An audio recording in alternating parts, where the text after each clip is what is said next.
Ayatollah Ali Khamenei ये सिर्फ एक नाम नहीं बल्कि ईरान की वो ताकत है जो अमेरिका और इजराइल की आंखों में हमेशा से खटकती रही। इस्लामिक क्रांति के 2 साल बाद 1981 में जिस शख्स पर हमला हुआ वो शख्स कैसे दुनिया की सबसे बड़ी शक्तियों के सामने जंग लड़ रहा है। आइए आज आपको बताते हैं अयातुल्ला अली खामनेई के जिंदगी के किस्सों के बारे में। दरअसल 1981 में खामनेई एक न्यूज कॉन्फ्रेंस को संबोधित कर रहे थे, तभी उनके नजदीक रखे एक टेप रिकॉर्डर में ब्लास्ट हुआ। इस विस्फोट में खामनेई का दायां हाथ पैरालाइज हो गया और एक कान के सुनने की क्षमता भी खत्म हो गई। वो अब भी अपनी इन शारीरिक कमजोरियों के साथ ईरान की सत्ता पर मजबूती से बैठे हुए हैं। ईरान को एक मजहबी तानाशाही में लाने में अयातुल्ला खामनेई और उनके गुरु कहे जाने वाले रुहुल्लाह खुमैनी का बड़ा योगदान माना जाता है। खामनेई का जन्म 1939 में ईरान के नजफ में हुआ। उनके पिता जावेद खामनेई एक मौलवी थे। जावेद के कुल 8 बच्चों में से दूसरे नंबर पर अयातुल्ला का जन्म हुआ। वो काफी कम उम्र में ही मौलवी बन गए थे। उनके 2 और भाई भी मौलवी हैं। उनसे छोटे भाई हादी खामनेई तो एक अखबार के संपादक भी हैं और मौलवी भी। अयातुल्ला अली खामनेई के पिता अजरबैजानी मूल के थे और ईस्ट अजरबैजान प्रांत के खामानेह के रहने वाले थे। इसी खामानेह के नाम पर परिवार ने अपना सरनेम खामनेई कर लिया। 1979 की इस्लामिक क्रांति में अयातुल्ला खामनेई ने रुहुल्लाह खुमैनी के नेतृत्व में हिस्सा लिया। फिर शाह मोहम्मद रजा पहलवी जब सत्ता से बेदखल कर दिए गए तो खुमैनी का दौर आया। वो खुमैनी के इतने करीब आ गए कि उन्हें 1981 में राष्ट्रपति का पद मिला। रुहुल्लाह खुमैनी तब ईरान के सबसे बड़े नेता थे। 1989 में जब खुमैनी का निधन हुआ तो अयातुल्ला खामनेई ने उनकी जगह ली और तब से राष्ट्रपति कोई और बनता है। फिलहाल देश के राष्ट्रपति मसूद पेजेश्कियान हैं।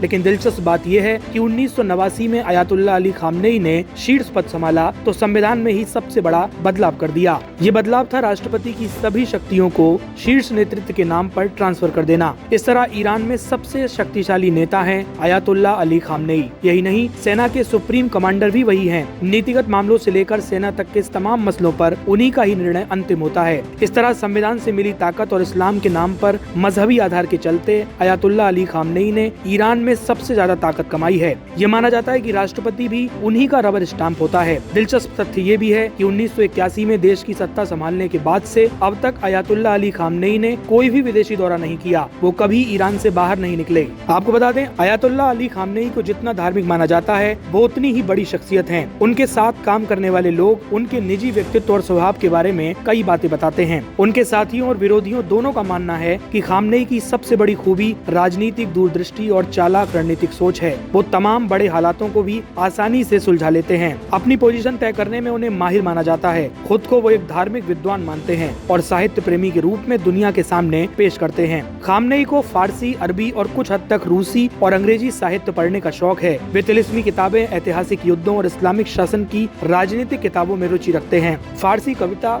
दार्शनिक ग्रंथ और ईरानी इतिहास में उनकी खासा दिलचस्पी है। खामनेई का पूरा जीवन सादा रहा, लेकिन निजी तौर पर उन्होंने कभी दिखावे और भोग विलास का प्रदर्शन नहीं किया। वो इस्लामी दार्शनिक मौलाना जलालुद्दीन रूमी के सबसे बड़े प्रशंसक माने जाते हैं। रूमी के सूफी चिंतन को ईरानी इस्लामी क्रांति के वैचारिक पहलुओं में शामिल करना उन्हीं का काम है।